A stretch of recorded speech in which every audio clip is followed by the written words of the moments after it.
Alors bonjour à tous, donc parlons un peu de ce projet qui commence à se développer beaucoup, qu'on a développé à partir de Vision l'année dernière en septembre, qui a été quelque chose de très productif, où on a décidé que l'atelier allait devenir dans un écosystème avec des producteurs, tri sélectifs, tout ça. Donc ça, on l'a déjà mis en route en atelier, mais à côté de ça, on a fait donc intervenir des intervenants extérieurs dans l'atelier pour quand je suis en congé ou en vacances, et même des fois quand je suis là, on fait intervenir des gens extérieurs pour un peu me soulager en fait, remplir l'atelier, qu'il soit toujours actif, et donc ça c'est très positif. Ça me permet de dégager beaucoup de temps pour aller faire les CE, pour être en magasin, pour faire plus de visualité de moi en magasin, ce qui est quand même important, parce que avant je mettais beaucoup de cours et du coup j'étais très peu en magasin.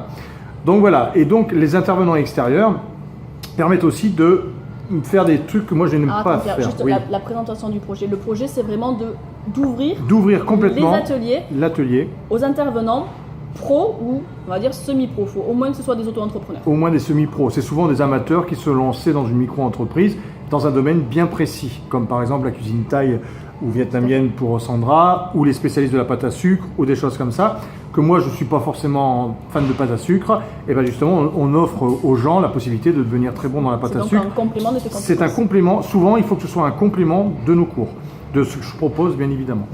Voilà.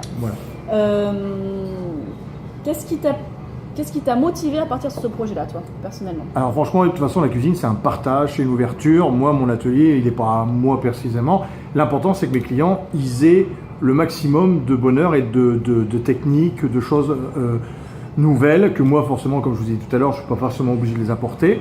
Donc, c'est ouvrir l'atelier vraiment pour que l'atelier ne dorme pas. C'est pas forcément l'atelier, c'est pas que moi. Ça peut aussi des gens extérieurs qui apportent beaucoup de choses aux gens également du magasin. C'est l'ouverture à beaucoup de gens extérieurs. Donc franchement, l'atelier, ça doit vivre, ça ne doit pas s'endormir, ça ne doit pas être un chef forcément. Le chef reste là, c'est lui de toute façon qui représente l'atelier, qui contrôle l'atelier. Mais l'ouverture d'esprit, c'est que moi-même, personnellement, les intervenants peuvent m'apprendre des choses. Comme dans le chocolat, les intervenants du chocolat m'ont appris des techniques que je ne savais pas. La pâte à sucre, ils m'apportent des techniques que je ne savais pas, parce qu'il faut quand même que aussi ça m'apporte de me développer moi personnellement. Et voilà, donc c'est vraiment positif d'ouvrir l'atelier pour les clients, pour nous, voilà, pour une vision plus paramétrique de tout ça. Alors moi je dirais que personnellement mon rôle à moi ça a été de te transmettre le projet que j'avais développé en Génération Z sur l'ouverture des ateliers, mais qui avait déjà des prémices en magasin. Et surtout avoir quelque chose de bien précis légalement, avec des contrats. De le développer dans un cadre légal. Tout à fait, voilà, ça c'est très important. Qu'est-ce que tu dirais à un chef qui n'a pas envie de partir sur ça? Alors je sais qu'il y a des chefs qui sont réticents parce qu'ils se disent mais ça c'est la mort du chef, c'est-à-dire que dans l'avenir on ne prendra plus de chef d'atelier, on prendra que des intervenants extérieurs et on va être mis à la porte quoi. Donc ça pour moi c'est complètement hallucinant, hein. On n'est pas là du tout pour ça, on sait que de toute façon Zodio le concept c'est un chef reste de toute façon beaucoup plus pro qu'un intervenant extérieur qui est précisément dans un domaine mais qui n'est pas bon dans tous les domaines. Un chef doit être bon dans tous les domaines, donc nous on est plutôt... C'est notre métier, hein, on est bon dans plein de domaines, donc on maîtrise quand même beaucoup de choses. Et puis on a toute la technique hygiène, on a toute la technique commerciale, on a tout ça, donc que les autres n'ont pas forcément. Donc c'est pas, de toute façon dans une cuisine, il ne faut pas avoir 60 chefs, il faut avoir un chef, et après les gens extérieurs qui viennent, c'est parfait. Donc je dirais à ces chefs-là de surtout pas paniquer, au contraire. C'est pas une concurrence. Voilà, c'est pas du tout une concurrence, c'est une force. C'est-à-dire que moi maintenant je suis beaucoup en magasin. Quand je suis en magasin, je fais des nouveaux clients. Et oui, il y en a encore qui ne me connaissent pas. C'est fou. Et donc voilà, donc c'est pour ça que ça permet de développer énormément l'atelier. Et de toute façon, le chef reste le chef. Et les gens, ils ont besoin d'une référence. Il y a besoin d'une touche professionnelle vraiment. Et c'est pas les intervenants extérieurs qui la donnent. Ils apportent un plus, mais c'est pas eux qui donnent ça. Donc je dirais aux chefs au contraire, profitez un maximum.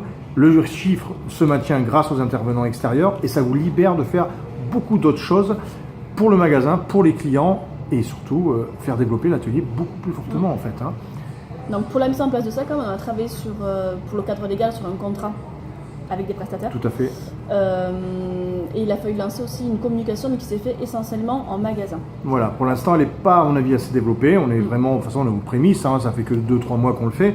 Donc là maintenant il faut faire une grosse communication Il faut faire attention à bien leur spécifier sur un contrat, comme tu dis, parce que légal au niveau administratif et surtout au niveau pépette, hein, ça c'est sûr, mais également au niveau hygiène et respect des audios, parce qu'il faut qu'ils rendent l'atelier nickel, ce qui au début était assez difficile, donc maintenant ils ont bien compris, mais on le met noir sur blanc, parce que s'ils rendent l'atelier pas nickel, ils ne reviennent plus. Il faut être assez ferme là, sur pas mal de domaines dans ce truc-là. Et maintenant, il faut qu'ils représentent le match audio. C'est-à-dire qu'il faut que moi, je donne mon aval, il faut que moi, je les recrute, que je fasse un cours avec eux pour voir s'ils sont à l'aise avec les clients, s'ils sont à l'aise avec leur technique, s'ils savent transmettre, mais également s'ils savent transmettre l'esprit audio. Parce qu'il ne faut pas non plus qu'ils amènent des produits que de l'extérieur en disant que, par exemple, ce produit-là, on l'utilise chez Audio, mais c'est pas bien. Donc ça, on ne peut pas le dire. Voilà, il faut vraiment qu'ils soient dans l'esprit audio et qu'ils soient dans le même énergie que l'atelier donne aux clients audio. Voilà. De toute façon, moi j'insiste vraiment sur le fait que Pierre est en validation finale du prestataire, c'est-à-dire que c'est toi qui décide. Totalement. Voilà. De toute façon, ça reste mon atelier, ça me reste moi le chef. C'est le but. Hein. Donc voilà, donc si il ne me plaît pas, si ça va pas du tout, c'est non, hein, c'est clair et net. Hein. Donc voilà. Ben, on espère que votre projet nous plaît. Et en plus, et récemment, donc j'ai dit, c'est un truc qui me motive tellement que je vais même ouvrir l'atelier maintenant à des vrais chefs extérieurs, c'est-à-dire à des chefs qui ont peut-être une étoile Michelin, qui sont bien ancrés dans la région, qui ont une bonne renommée, et souvent, ces gens-là ont envie de faire des cours, mais dans leur cuisine, c'est des cuisines professionnelles, c'est fait pour envoyer des couverts, c'est pas fait pour faire des cours. Donc souvent, quand ils se donnent à faire des cours, ils sont bloqués parce que c'est plutôt une démonstration, parce que les gens ne peuvent pas faire chacun un truc, donc ils montrent, mais c'est tout. Et les gens n'aiment pas la démonstration. L'atelier, la force de Audio, c'est que les gens font de A à Z tout. Et ça, ils apprécient beaucoup parce qu'ils retiennent beaucoup mieux. Et donc, je vais donner la possibilité à ces chefs-là de venir ici donner des cours, toujours pas dans le même principe, hein, où ils vont payer, on va prendre une commission, tout ça, mais ils vont pouvoir s'exercer, faire leur pub, et en même temps, donner une valeur ajoutée en plus à des gens extérieurs qualifiés, très qualifiés, qui vont venir de temps en temps donner encore une valeur ajoutée supplémentaire, plus professionnelle encore, pareil que le chef, mais aussi bien professionnel que des intervenants qui sont dans un seul domaine, et ouvrir l'atelier à des professionnels également, qui va nous permettre d'avoir une image encore plus importante et donner encore plus de choses aux gens et de possibilités d'avoir des diversités de cours encore plus grandes. Donc voilà, donc c'est un truc qui est souvent... qui peut aller encore beaucoup plus loin en fait. Hein. Et moi, donc, ce qui me plaît, c'est quoi, c'est que moi, finalement, j'ai apporté le projet, mais toi, tu es... Ah, moi, je suis à fond. Tu le donc portes. voilà, je le porte bien. Oui, tout à fait. Et c'est l'avenir. De toute façon, l'atelier, c'est fait. La cuisine, c'est le partage. Hein. Donc il faut y aller. Quoi. Et puis Zodio, c'est le partage. Donc voilà. Allez, voilà, j'espère qu'on courage. vous a bien rempli tout ça. Et puis alors, bon courage, bonne synergie. Buvez pas trop. Hein. À bientôt. Au revoir.